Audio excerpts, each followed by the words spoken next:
ఏంటి పోతే ఆలోచిస్తున్నా? కాదండి, కోట్లు దాచారు.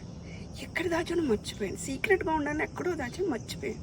ఏంటి మేము వేసుకునే కోట్లేనా? ఇలాంటివి చాలా చూసాం. లేదు రాజా, నిజం కోట్లు. ఎన్ని 100 కోట్లు. గట్టి కనుకో ఇన్కమ్ ట్యాక్స్ రైడ్ అయిపోద్ది.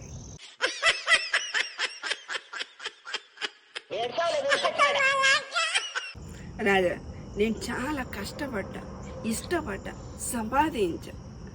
అవునా? నిజమా? ఎవరు అదే కామెడీ అనుకుంటున్నారా? లైట్. రాజా, నేను చాలా ఫ్రాంక్గా చెప్తాను రాజా. అసలు నాకు మిస్ ఫ్రాంక్ అని పేరు సూట్ అయిపోతుంది తెలుసా.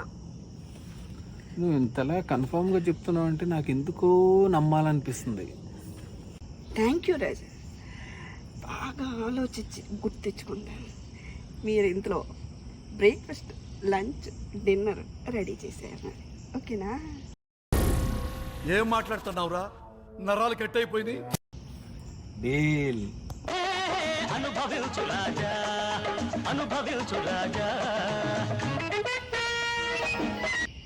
పొద్దు బ్రేక్ఫాస్ట్, లంచ్, డిన్నర్ అన్నీ అయిపోయినాయి. రాజా, ఏ మాట ఆ మాట చెప్పుకోవాలి. మార్నింగ్ పూరి విత్ కూర్మా చేసావు చూడు, next level, yummy.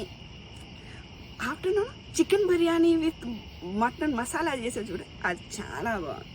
Evening chapati with prawns curry చేసావు కదా, మాటలు లేవు, నెక్స్ట్ లెవెల్. వేరే నెక్స్ట్ లెవెల్ అంటే నమ్మట్లేదా? ఆ మధ్యలో స్మూతీ ఇచ్చే చూసావా, అది రిపీట్ చేస్తే బాగుంది అనిపించింది తెలుసా. మీ ఊళ్ళో తెలివితేటలు ఇక్కడ వాడకు. ఇవే తగ్గించుకుంటే మంచిది. ఇంతకీ ఫుడ్ రివ్యూ సరే, ఇంతకీ ఆ 100 కోట్లు ఎక్కడ పెట్టావు? గుర్తొచ్చినాయా? లేదు రాజా, రేపటికి గుర్తొచ్చేస్తుంది, రేపు నైట్ గుర్తుకొచ్చేస్తుంది. ఎందుకన్నా మంచిది, నేను నమ్మలం. నేను ఒకసారి ఫోన్ చేసి కనుక్కుంటానే. ఆగాగు, కోట్లు అంటే నిజంగా డబ్బుల గురించేనా మాట్లాడేది? లేదండి, కొటేషన్స్, 100 కొటేషన్స్. నేను మరీ అంత ఎదవలా కనపడుతున్నారా? ఓ మాదిరిగా కూడా కనపడలేదా? మరి కష్టపడ్డానన్నా, అదే బాగా పుస్తకాలు చదివి రాశాను కదా, రాత మారిపోద్దన్నా. అదే అది అందరికీ షేర్ చేసాం అనుకో, ఫాలోయింగ్ పెరిగిపోదా. ఏమిటండి మీరు మాట్లాడేది? ఆవిడ కరెక్ట్ గానే చెప్పిందిరా. చాలా సేపు సస్పెన్స్ తర్వాత నాకు కూడా అర్థమైంది. ఏంటి బాబా అన్న, ఇంకోసారి అన్న. నువ్వేదో కొంచెం తేడాగా కనపడుతున్నావే. సరే సర్లే, ఎన్నెన్నో అనుకుంటాం, అన్ని జరుగుతాయి ఏమిటి?